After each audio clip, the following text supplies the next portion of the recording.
And last but certainly not least, I ask that Emily Stets come forward for the final student address. Emily.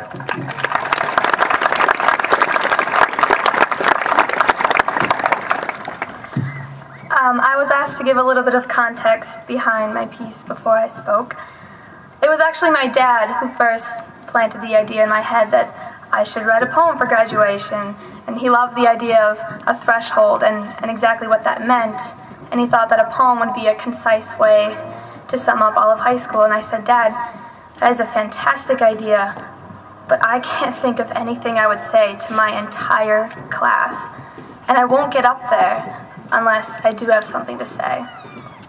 And so maybe later that week, I sat down, and this is what came out. This is what I have to say to everyone.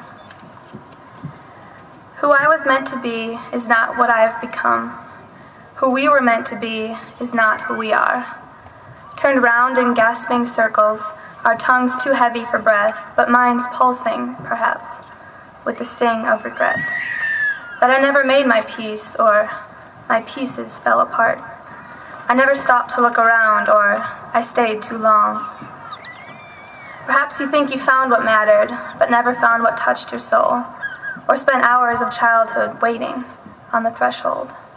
Neither inside nor out, a precarious in-between where black and white take their leave to usher in the gray. You may have felt it whisk your cheek, or touch your hand in a faint farewell, its footfalls echoing a common loss, and leaving what? Leaving doubt and pain, loss and regain of ground, of time, of friendship, of other pieces that caught your soul again and again. Do not stand in the entryway and rock back on your heels. The others press behind you, fair warning before the wind gusts to follow you inside or lock the door before you. Instead of living for what you should have done, take pride in what you do.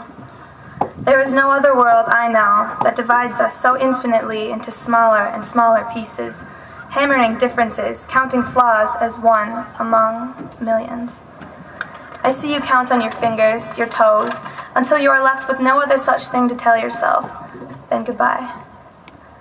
May I venture to tell you this: no matter what the seas you cross, no matter where the unmarked shore, may you always find the courage to walk through any open door. A threshold of straight-back chairs awaits, empty either way. Trim the sails, take peace in the gentle rope cutting as the handshakes fall away. Take peace in knowing we are all one in where we stand. Thank you.